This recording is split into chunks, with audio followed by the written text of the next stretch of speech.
Hi students, welcome to our online English class. Here I am Subrata Sarker, Associate Professor, Department of English, Central Women's College.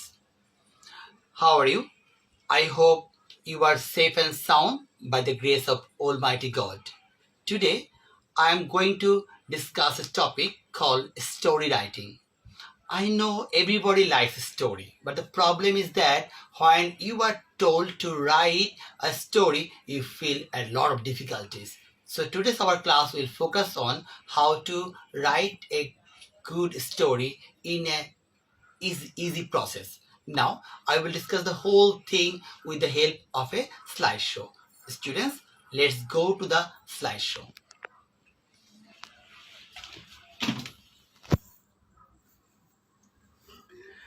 Look, this is the first slide and the title mentioned here, how to write a short story, a process of developing creative writing skill. Next,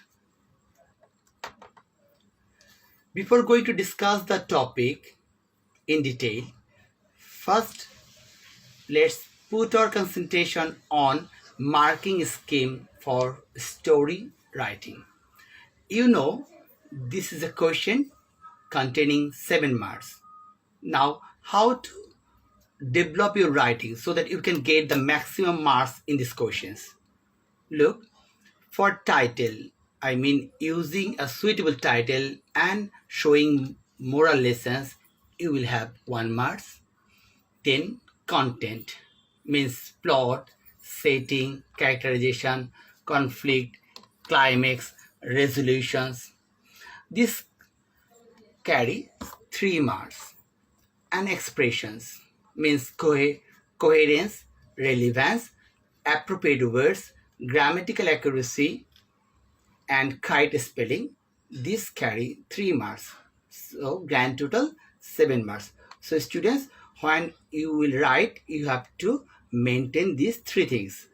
Now the point is the definition. Yes, we are going to describe the whole things in detail now. Let's know the definition. What is story? A story writing is a work of fiction or imagination that is usually written in easily understandable grammatical structure with natural flow of speech, dealing with a single theme. All the dialogues, characters, and incidents are organically related to this single theme. Story writing is meant to be read at single sitting, and therefore it should be as direct and brief as possible. Next, look, formation of a story. I mean, while you are writing the story, how will you form the story? First, you have to start with an introduction. Then you have to put the rising actions, and then your writing will come to the climax, and then it will go to falling actions, and last of all your writing will be concluded with resolutions. I know you are not familiar with that term of many things, so in later part of my lectures I will complete the discussions for your better understanding. Next slide. Introductions. Look students, here I am discussing the formation of the story. I mean the each and every part of the story in detail. The first one, introductions. Introduction, the beginning of the story, where the characters and the settings are revealed. Yes, in the earlier slide I have mentioned the formation of the story is in 5 part. The first one is introduction. I said the beginning. Here you have to begin the story, and this beginning part will reveal the characters and setting. Next, rising action. The main character is in crisis here, and events of the story lead up to face the conflict, and the conflict begins to unfold here. the story will become complicated slowly and slowly. Next slide. Climax. This is the highest point of interest and the turning point of the story. The reader, what will happen next? The reader wonders what will happen next. Will the conflict be resolved or not?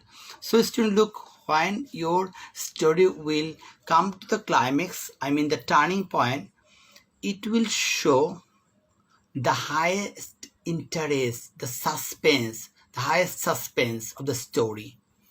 The reader will wonder what will happen next, and they will be in doubt whether the conflict will be resolved or not. The full of suspense the reader will have in these sections. Next one is falling actions. The events and the complication begin to resolve themselves. The reader knows what has happened next and the conflict was resolved or not. The following actions will show you the complication start resolving themselves slowly and slowly. And the reader will come to know what has happened and the conflict is resolved. Next slide. The resolutions, the last part of the story. Resolution or denouement. This is the final outcome or untangling of events in the story. The actions of or intrigues ends in success or failure for the protagonist. The conflicts are settled, the mystery is solved, and the misunderstanding cleared away.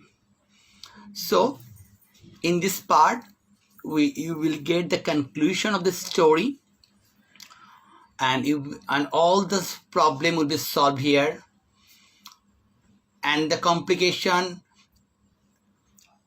arrows in the earlier part will be untied slowly and come to an end. Now, 7 key elements of story. 7 key elements of story. Here, look students, I have mentioned 7 elements. First one is setting. The setting should be brief but poetic and vivid. Plot. The plot will be as simple and interesting as possible. Characters. Fewer is better.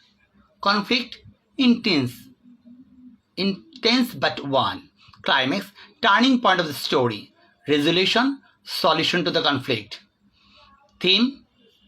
The central idea. I will describe the 7 elements of the story in detail. So don't worry students, I hope if you have any confusions, it will be cleared in the later discussions. Now keep patience and go ahead. Setting. Settings tells us where and when the story takes place. It mentions place, time, weather conditions, social conditions, and atmosphere. It vividly describes the surroundings with suitable adjectives. It must be absolutely clear and very appealing to 5 senses of your readers. Plot. Plot is the sequence of events that make up a story. The writer reveals what is happening, to whom, and why. Plot is flesh and muscles of story writing. It includes events and characters' actions. A plot has a start, body, and end that are linked sequentially by events and actions. Next. Characters, another important elements of story. Here the writers, you, will create some imaginary people who appear to be real to the readers. The writer describes the characters through their actions, dialogues, feelings, thoughts, and their physical appearance. A story may present several characters, but there must be a protagonist or principal character on whom our interest centers. There might be an antagonist or opponent character full of evil and cruel activities.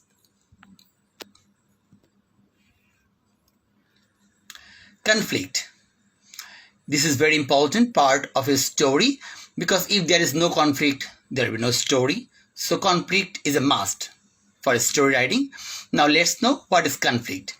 Conflict is a problem in the story that needs to be resolved. It is essential to plot.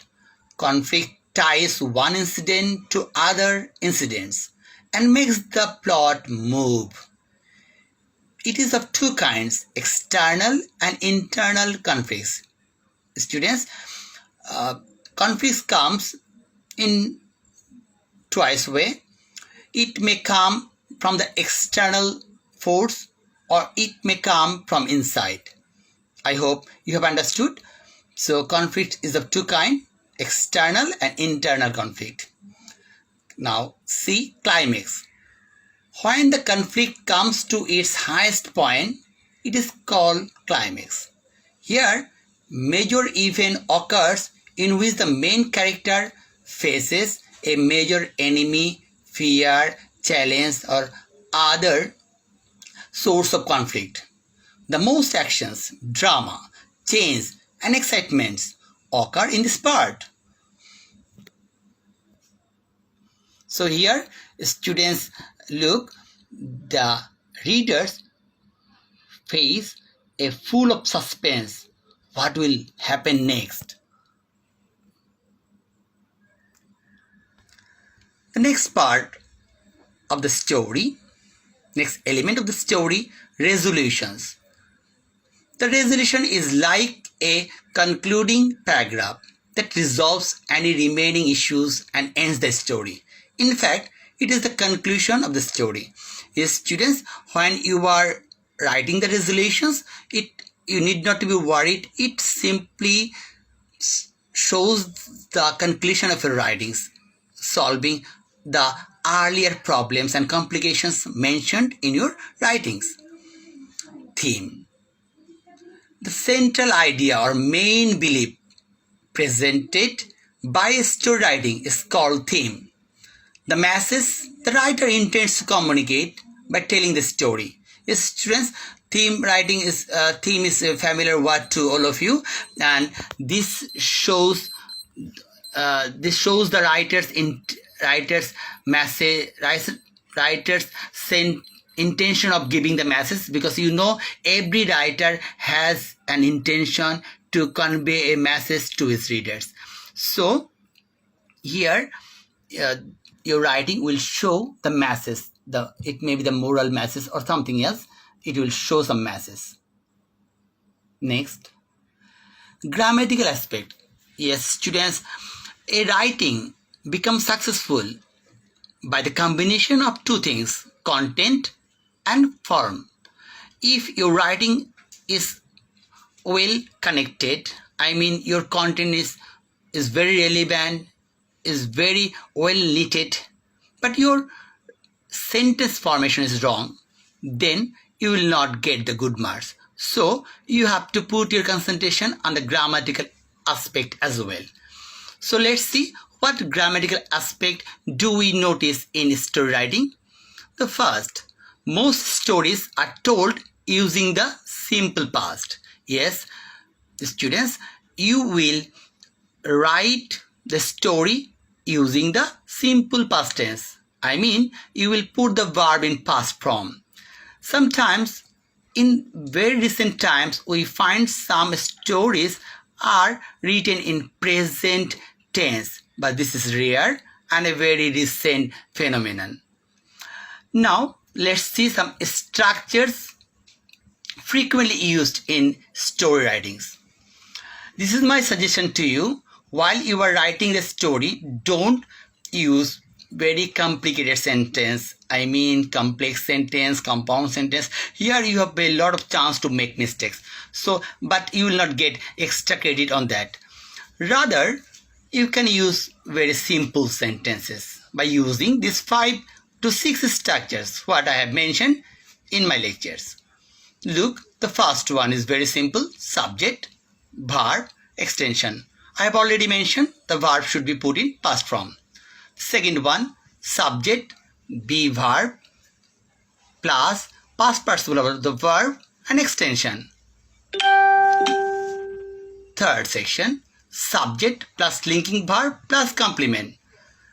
You might be unfamiliar with the word linking verb. Linking verb is not difficult at all. I'm not going to talk about more about it, but linking verb, let's have some examples like be verb, look, get, become. These are the linking verbs. Then come to complement. Complements shows some adjectives, some noun phrases as well. And this type of structures we use when we are going to say something regarding our subject. We may tell the identity of the subject, we may tell the quality of the subject, characteristics of the subject. This type of sentence are used by using this structure 3. Structure 4, subject plus said, comma, quote, subject plus verb plus extension, unquote. Look students, this is a structure of the direct speech. I know everybody is familiar with the term narrations, and narration has 2 way of expressions, direct and indirect. This is the expression of direct speech. If you want to make your writing very lively, interesting, attractive, you can use some direct speech, and by using the direct speech your dialogue of the story can be more attractive and very lively. Now you can use some conditional sentences if the story demands, and the last you can use a sentence starting with there plus be verb or verb principal verb plus noun plus extension. Look students, these are the 6 structures I have mentioned which are frequently used in your writings, but it doesn't mean only these 6 structures should be used. You can go for some other structures, but one thing I will tell you, don't use too big sentences or too complex sentences. It will make you mistake. So be aware of these mistakes. Use simple sentence as much as possible and make your writing grammatically correct. Now come to the next one. Summary of our discussions. We are going to conclude our discussion, students, by mentioning some key points of our discussions. And look, the key points of the story writings. So students, if you want to make a story in your own words and make your writing very attractive, acceptable to the examiner, you have to mention 5 things clearly. First of all, you have to tell about the single event or experience, and your writing should be fictional, and the length of the writing should be minimum 250 words to 350 words, and it must have a beginning, middle and end, and ultimately it will create an impression on the readers. Now look, today I am going to show you a nice theory of making a good story. Look, the theory, a good story equal to suitable title. Yes, already I have mentioned, you have to put the suitable title. You have to put the relevant and cohesive content. You know the meaning of relevant, mean related to the given topic. Yes, your description must be relevant to the questions. And cohesive content means the content what you are going to present, that must have cohesion, sequence, continuity. And then accuracy in grammar and spelling. These are very familiar.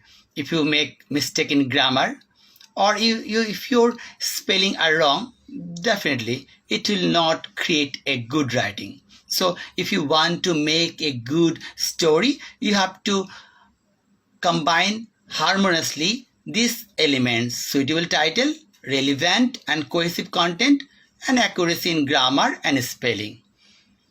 Now next is assignment. Yes, here we have discussed a lot about the story, and I know this discussion will come into effect or will be fruitful when you will go under some assignment. If you don't do any assignment, then our discussion will not be fruitful. So here I am requesting you students, please make the assignment by yourself by using the very simple and lucid language and following the content, questions and other procedure what I have mentioned earlier, and try to give it a complete shape.